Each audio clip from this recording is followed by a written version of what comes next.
Hi, I'm Brian Smith, and I just want to share something. This is a letter from my mother, Monday, December 28th, 2020, while I was in prison.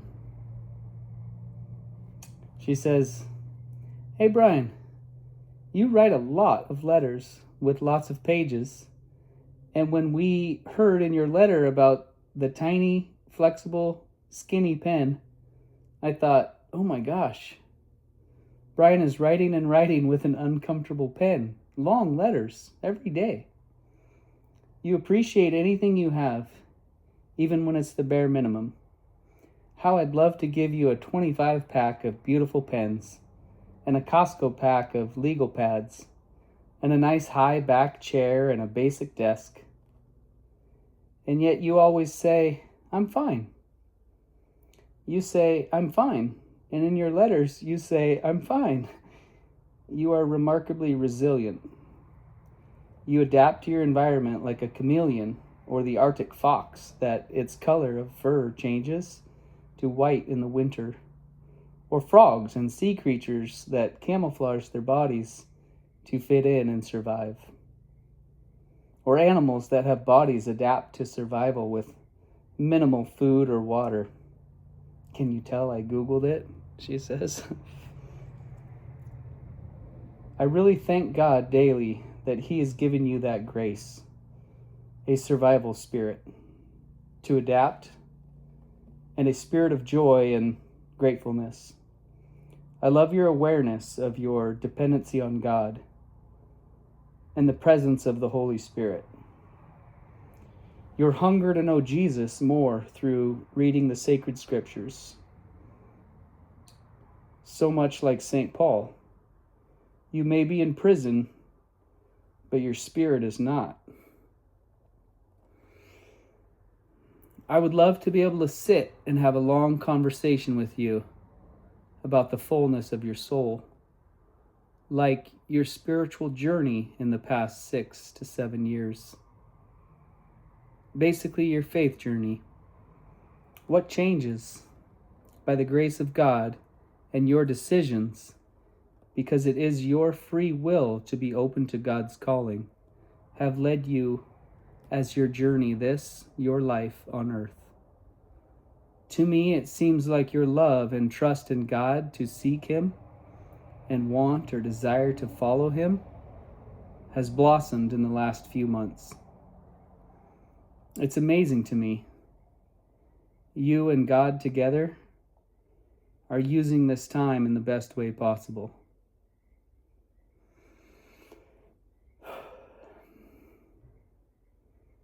I just want to pause there and reflect on that time, that experience, and I was at a place where there wasn't a lot to be grateful for. There was a lot of missing pains that kind of clouded my ability to find joy in the day, but I hated that feeling. I hated the feeling of like I had nothing to be thankful for in here. So I had to seek deeper.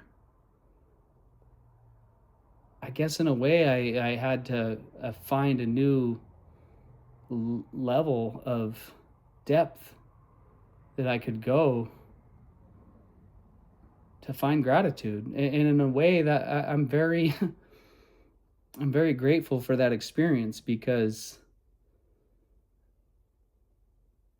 just the crappy pens I had to write with were like 3 inches long, a little thicker than a Q-tip, and they were flexible. They were really hard to write with, so sometimes we'd get creative and wrap them in paper and tape to make them a little thicker and easier to hold on to.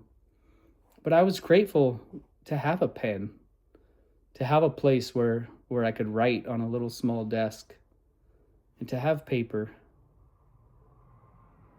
And now that I'm I've been out for 2 years and I'm home.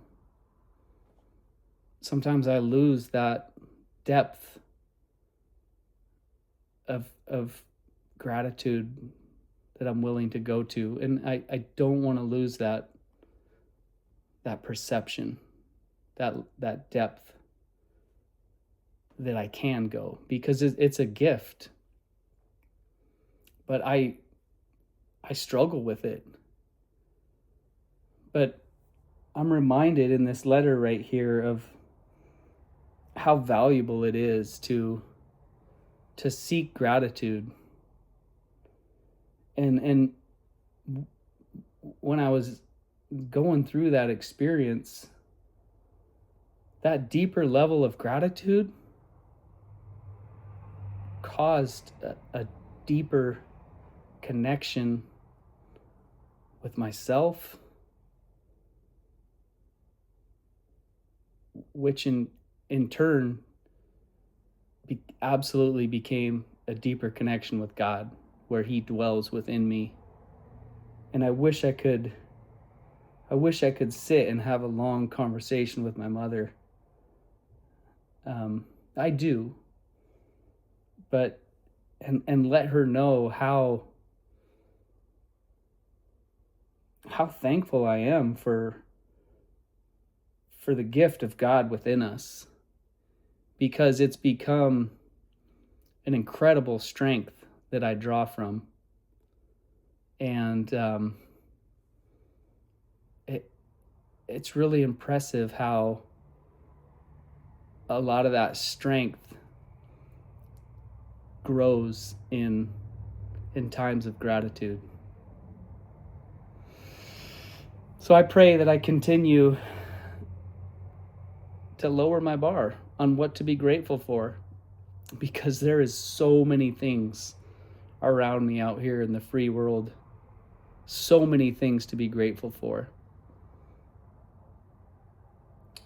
So I just hope that by sharing this, and maybe you need a reminder of how many incredible blessings we have in our lives, and what joy that breeds when we can be grateful for even the crappy skinny pen